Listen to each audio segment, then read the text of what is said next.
Então vamos falar um pouquinho sobre propriedades de grafos de uma forma geral. Tá? Ah, então com certo valor de n, tá? Número de vértices, conjunto, então os vértices numerados de 1 até n, imagina que G, aquele gráfico n, é uma família de grafos sobre esses vértices. Tá? O que é uma propriedade de grafos? Então uma propriedade P é qualquer subconjunto dos grafos, tá? Que é a união dessas famílias aqui. Então você pega lá, dizer que aquele gráfico n, você tem a família de grafos com n vértices, então para a união, para n maior ou igual a 1, você tem aqui, nessa gráfico G, você tem todos os grafos, tá? Com pelo menos um vértice. E uma propriedade de grafos é simplesmente um subconjunto, tá? Desse conjunto de grafos aqui. Tá? É uma família. Tá? A propriedade, a gente diz que ela é não trivial se ela for diferente de vazio e ela for diferente do conjunto de todos os grafos. Tá? Então, obviamente, porque se uma propriedade é trivial, se nenhum grafo possui, então a propriedade é trivial, não tem interesse. Tá? Se todos os grafos possuem, a propriedade também é trivial, isso não tem muito interesse. Né? A propriedade tem interesse quando alguns grafos possuem e outros não. Tá? E a gente está supondo que assim, isomorfismo está funcionando como devia aqui, e a gente não precisa se preocupar com grafos com conjuntos diferentes de n, né? Ou seja, são todos isomorfos aqui, tá? Basta ter o mesmo número de vértices. Então, exemplos de propriedades que possam ser interessantes, tá? Então, um grafo ser conexo ou não, tá? Como a gente já viu, isso é uma propriedade. No fundo, assim, a gente tem o conjunto dos grafos que são conexos e o conjunto dos grafos que não são conexos. Né? E o conjunto dos grafos que não são conexos é complementar ao conjunto dos grafos que são conexos. Tá? Então, esse P podia ser aqui o conjunto de todos os grafos conexos. Essa é uma propriedade. Então, dado um grafo qualquer, saber se ele é conexo ou não, significa então saber se ele pertence ou não a P. Tá? Então, a definição de propriedade dessa forma permite que se um grafo satisfaz ou não uma propriedade vira uma questão de pertinência, né? Se ele pertence ou não a um conjunto que descreve aquela propriedade. Tá? Por exemplo, o grafo acíclico é um conjunto de grafos acíclicos versus complementares que são não acíclicos. Os vértices, todos os grafos que possuem um clique com pelo menos k vértices, outra propriedade. Com índice cromático menor ou igual a L, ou seja, a gente precisa pelo menos de L cores para colorir os vértices de forma que vértices vizinhos não tenham a mesma cor. Tá? Grafos com cintura igual a T. Tá? Lembra, cintura é o comprimento do menor ciclo que a gente tem no grafo. Né? Então, isso pode ser exemplo de propriedade. E muitas outras propriedades, todas podem ser de interesse, podem ser expressas dessa forma. Tá? Então, bom, o que isso é interessante? Interessante que, assim se diz, certas propriedades têm o que a gente chama de monotonicidade, elas são monótonas. Tá? Então, o que é isso? É uma propriedade P, então ela é monótona crescente. Tá? Isso implica que se para todo G que tem a propriedade, ou seja, pertence ao P, implica isso, se ela é monótona, ela é monótona crescente, tá? Então isso implica que todo supergrafo de G também vai ter a propriedade. Tá? Então a gente pode definir de uma forma semelhante monótona decrescente. Significa que se G tem a propriedade, todo subgrafo de G vai ter a propriedade. Tá? Mas isso é o que significa. A monotonicidade significa que, olha, que a função é monótona, ou seja, ela cresce monotonamente ou ela decresce monotonamente. Ela não é weakly, ela não cresce, depois decresce e cresce de novo. Tá? Não, ela vai monotonamente crescendo ou decrescendo. Tá? Então, a monótona crescente se G possui, todo supergrafo possui. Decrescente, se G possui, todo subgrafo possui. Tá? Propriedades monótonas são mais fáceis da gente lidar com elas por razões que até óbvias. Né? Tá? A gente pode fazer indução. Tá? Em propriedades monótonas, a indução funciona muito bem. No caso construtivo. No caso probabilístico também, isso facilita na hora de fazer as contas. Tá? Então, assim, ser conexo e ter clique com pelo menos k vértices é monótono crescente, né? Se o grafo é conexo, qualquer supergrafo com o mesmo número de vértices vai ser conexo, né? A gente só está colocando arestas ali. Então, se o grafo já era conexo, ele vai continuar conexo. Se ele já tinha um clique, ele vai continuar tendo um clique. Tá? Se é acíclico e ter índice cromático menor ou igual a L, já é decrescente, né? Tipo, se o grafo era cíclico e a gente está arrancando arestas, obviamente ele não vai deixar de ser acíclico. Tá? E se L cores eram suficientes para pintar todos os vértices de forma que vértices vizinhos não tivessem a mesma cor, remover arestas não vai aumentar o número de cores. Já ter cintura igual a T não é monótono, né? Tá? A gente pode colocar aresta e a cintura pode diminuir, a gente pode tirar a aresta e a cintura pode aumentar. Então, existem propriedades que não são monótonas nem crescentes nem decrescentes. Tá? E, obviamente, a gente pode transpor esse conceito de propriedade de grafos para grafos aleatórios em NP, né? Tá, o modelo GNP. Tá, a gente definiu aqui com os grafos determinísticos, mas o que interessa é um conjunto, né, de grafos. Então, isso a gente define da mesma forma. Tá? E isso nos interessa por quê? Porque o fato da propriedade ser monótona, tá, ela harmoniza muito bem com o aumento da probabilidade de P. Lembra, agora a gente está interessado em P indo de 0 até 1, como se fosse um dial, né, um processo. A gente vai levar o P de 0 até 1. E se a propriedade for monótona, tá, isso funciona bem com o aumento da probabilidade de P. Tá? Em que sentido? No seguinte sentido. Se P é uma propriedade monótona e a gente tem duas probabilidades crescentes, tá? Vamos pensar na probabilidade de monotonia crescente, e a gente tem as probabilidades P1 e P2, P1 menor que P2, tá? Explicitamente. E aí imagina que a gente tem dois grafos, GI, GI está em G de NP, ou seja, G1 está em G de NP1, G2 está em G de NP2. Tá? Então a gente tem que, se P for monótona crescente, a probabilidade de G1 ter a propriedade é menor ou igual à probabilidade de G2 ter a propriedade. Tá? Que é o que a gente mais ou menos esperava. Intuitivamente a gente espera isso, né? Tá? Se a probabilidade de P2 é maior do que P1, então P2 tende a ter mais arestas do que P1. Né? Então, se P1 tem a propriedade, a gente espera que P2 também tenha a propriedade. Tá? Mas detalhe, não deterministicamente, né? Tá? Assim, G1 pode ter a propriedade com uma certa probabilidade. G2 pode ter a propriedade com uma certa probabilidade maior. Tá? Não necessariamente vai ter. Talvez G1 tenha a propriedade e G2 não, porque lembra, depende das arestas. As arestas são concentradas perto da média de uma binomial. Os graus são Poissons, no caso do regime esparso, mas pode acontecer de G1 ter a probabilidade e G2 não. Mas o que interessa aqui é que as probabilidades caminham na mesma direção, ou seja, se a probabilidade de aresta é maior, então a probabilidade do grafo ter a propriedade é maior. Tá? Então isso aqui, tomado do ponto de vista probabilístico, as probabilidades elas apontam no sentido intuitivo que a gente espera. Tá? Não garante que a propriedade está lá, mas garante que a probabilidade é maior. Então, e para isso, obviamente, a propriedade tem que ser monótona.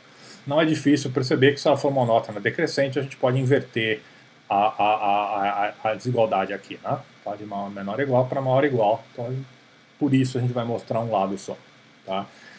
E a gente vai provar essa propriedade, primeiro porque ela é importante, que a gente sabe que as coisas acontecem exatamente como a gente esperava, e segundo porque tem uma técnica de demonstração muito bonitinha e muito útil, tá? nesse simples teorema aqui, tá? que é basicamente a técnica de acoplamento. Tá? Então, imagina lá que a gente tem o G1. O G1 é um grafo aleatório em G NP1. Tá? E seja P uma probabilidade que a gente ainda vai definir. Tá? Ele toma G, agora um grafo em GNP. Tá? Então tem uma outra probabilidade de P aqui. De maneira que vai ser o seguinte, a gente tem o grafo G1 em GNP1, e a gente vai definir essa probabilidade P de forma que quando a gente tomar o grafo G em GNP, a gente vai ter que a união de G1 com a união de G2 vai dar o grafo G2. E o grafo G2 a gente sabe que ele é tomado em GNP2. Tá? União de grafos, igualdade de grafos aqui. Tá? Detalhe, G2 a gente sabe que ele é tomado com GNP2. G1 vem de GNP1. Então isso aqui mostra o quê? Que a gente vai ter que achar um valor para esse P aqui, de forma que esse G seja exatamente, funcione nessa operação que a gente quer fazer aqui, né? Ou seja, G2 tem potencialmente mais arestas que G1, porque o P2 é maior que o P1. Tá? O G vai ser exatamente aquela parte de G2 que está faltando em G1. Tá? E a gente vai colocar ele ali de forma cuidadosa para que isso funcione. Tá? Ou seja, G2 tem as mesmas, então G2 tem as mesmas arestas de G1 e possivelmente algumas arestas a mais. Tá? Essa é a ideia do que está por trás. Então, bom, pega agora cada aresta potencial que a gente tem. Tá? Qualquer aresta. A gente tem N vértices, então, tem lá N tomado duas arestas, né? A gente tem o que? Que a probabilidade dessa aresta aí não estar no grafo G2 é o quê? É 1 menos P2, né? E qual é a probabilidade dela não estar em G1 união com G? Bom, se ela não está em G1 união com G, é porque ela não está nem em G1, 1 menos P1, nem em G, 1 menos P. Ela não pode estar em nenhum dos dois. Tá? Então, bom, não é difícil perceber o quê? Que esse valor aqui tem que ser igual a esse aqui, aquela relação que a gente quer, do slide anterior. Tá? Então, resolvendo para P, a gente obtém o quê? A gente obtém que o P, na verdade, é P2 menos P1 sobre 1 menos P1. Tá? Então, se a gente sortear o G com esse valor de probabilidade aqui, essa relação anterior aqui funciona. Então, como G1 está contido em G2 e P é monótona, crescente, o resultado segue. Tá? Resultado simples, importante, mas bastante importante, e uma demonstração ligeiramente, assim, uma demonstração bem bonitinha, né? Que mostra o quê? Simplesmente, olha, a gente tem que relacionar G1 com G2. E a forma de fazer isso é o quê? Achar um grafo apropriado, numa distribuição de probabilidade apropriada, para que quando a gente cole o grafo G1 com G2, a gente obtém, com G1 com G, a gente obtém exatamente o G2, né? Simplesmente não dá para estar aí tentando compará-los de forma de outra forma. Tá? Isso é o que a gente chama de acoplamento aqui. Tá? Acoplando o G com G1 para obter G2. Legal. Bom, já que a gente sabe que as coisas funcionam no sentido que a gente tem interesse, vamos pegar uma propriedade que a gente já trabalhou com ela no passado, tá, em grafos determinísticos. Vamos ver como é que ela funciona em grafos aleatórios de Erdős, Rane e Gilbert, especificamente Gilbert. Tá? Então vamos estudar um pouco de triângulos em G, N, D sobre N aqui. Então D podia ser C aqui, não tem diferença, né? Tá. Então a gente está aqui de novo no regime esparso. Tá? A probabilidade aqui é D é uma constante, tá? Nesse caso aqui vai ser maior que zero. E nossa primeira pergunta é: qual o número esperado de triângulos que a gente tem num grafo aleatório de Gilbert? Tá? D maior que zero é uma constante. Então, antes da gente ver as contas, vai, tenta responder qual é o número esperado de triângulos. O número médio de triângulos que um grafo aleatório de Erdős, Rane e Gilbert vai ter num regime esparso. Bom, pega lá 3 vértices I, J, K em N distintos, né? E a gente sabe que tem o quê? Existem N tomado 3 a 3 triplos, né? Existem N tomado 3 a 3 formas de a gente sortear I, J, K de maneira distinta. Tá? E define uma variável aleatória indicadora, vou chamar aqui de delta I, J, K, o delta por causa de um triângulo, né? Ela vai ser 1 se a aresta IJ mais a aresta IK mais a aresta JK, se ela tiver presente no grafo aleatório. Ou seja, se tiver um triângulo, né? Se o I, o J e o K formam realmente um triângulo. E 0 em caso contrário. Tá? Ou seja, a variável aleatória indicadora delta IJK é 1 se o IJK são os versos de um triângulo. Tá? Imagina agora que delta é o número de triângulos que a gente tem, é uma variável aleatória que é o número de triângulos que a gente tem em G n d sobre n. Tá? Não é difícil, aliás, perceber o quê? Que delta nada mais é do que a soma para i menor que j menor que k de delta ijk. Né? Tá? De novo, a gente está pegando uma variável aleatória e decompondo ela em soma de variáveis aleatórias mais simples, ou seja, soma de variáveis aleatórias indicadoras. Tá? Isso a gente já fez algumas vezes, explicitamente, implicitamente vai fazer muito mais vezes, isso é uma técnica. Tá? Bom, não é difícil perceber o quê? Que para cada variável indicadora, qual é a esperança disso aqui? Bom, a variável indicadora tem a valor 1 e 0. A esperança, então, do delta IJK é o que? É 1 vezes a probabilidade dessas três arestas aqui estarem lá. As arestas são, num grafo aleatório de Gilbert, elas são independentes e uniformes. Então, essa tem probabilidade de D sobre N, essa tem probabilidade de D sobre N, e essa tem probabilidade de D sobre N. Então, a esperança é exatamente D sobre N ao cubo. Tá? No caso 0, é 0 vezes qualquer coisa que não interessa. Tá?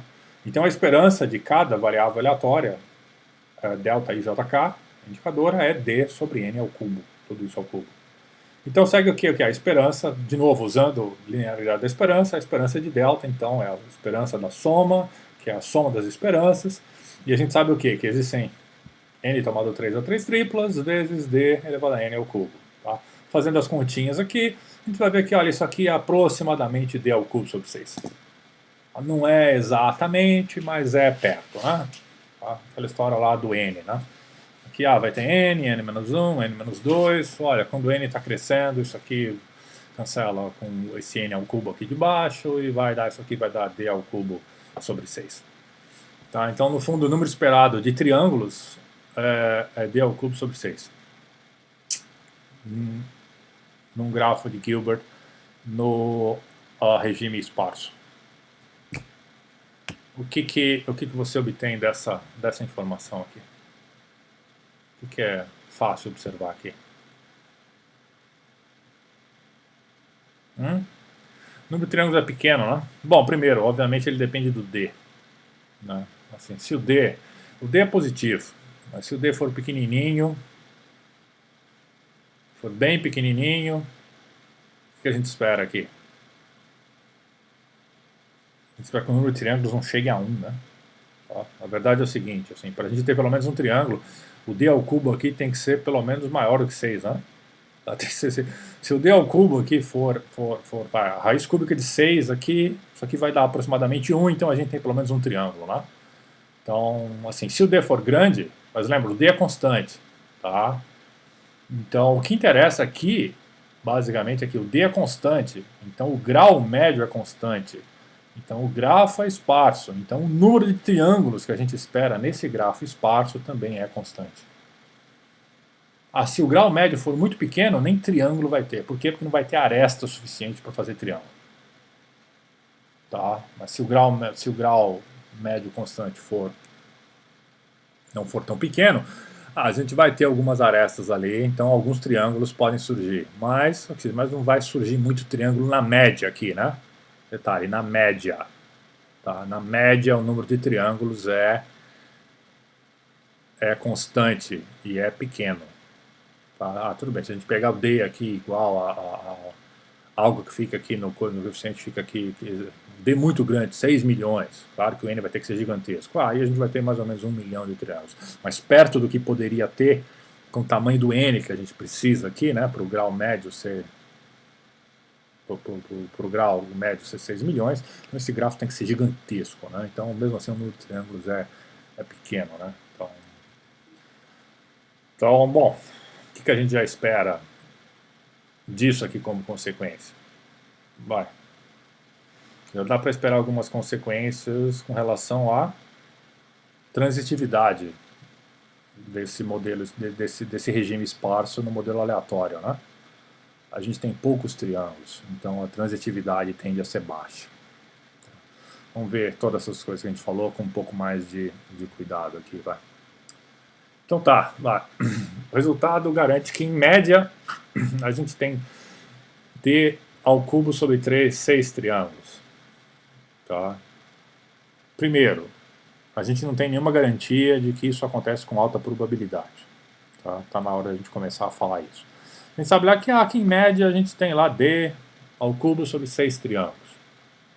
Mas a gente não tem, o resultado só usando a esperança não dá, ali, o cálculo que a gente fez até agora não garante alta probabilidade. O que significa isso? Significa que o seguinte, por que será que uma fração dos grafos aleatórios não estão cheios de triângulos, no mesmo regime, tá? Aqui, em G, N tomado D sobre N. Por que uma fração pequena não pode ter um monte de triângulos, tá? E uma outra, e todos os demais grafos não terem triângulo nenhum? No seguinte sentido, imagina que a gente pega lá de todos os grafos em Gn, D sobre N, a gente pega uma fração de 1 sobre N, e eles vão ter D ao cubo sobre 6N triângulos. E todos os demais não vão ter triângulo nenhum. Ou seja, e aí, tudo bem, assim, por quê? Porque na média daria exatamente o D ao cubo sobre 6. Ou seja, então os triângulos estão totalmente concentrados numa fração pequena de todos os possíveis grafos, e outros grafos não tem triângulo algum. Tá? Isso, a gente não tem nada aqui que... A gente não provou nada até o momento que isso não pode acontecer. Por que isso é importante? Bom, porque à medida que o n cresce para infinito, né, 1 sobre n fica cada vez menor, então a chance da gente selecionar qualquer grafo em G, N, D, mesmo que o D seja grande, a probabilidade de ter um triângulo ia para zero, né? Tá? E isso não deve ser o que acontece, né?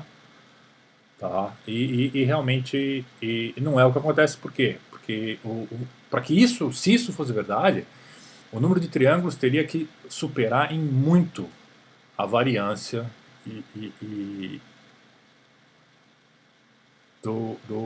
da variável aleatória, que a gente ainda não calculou. Tá?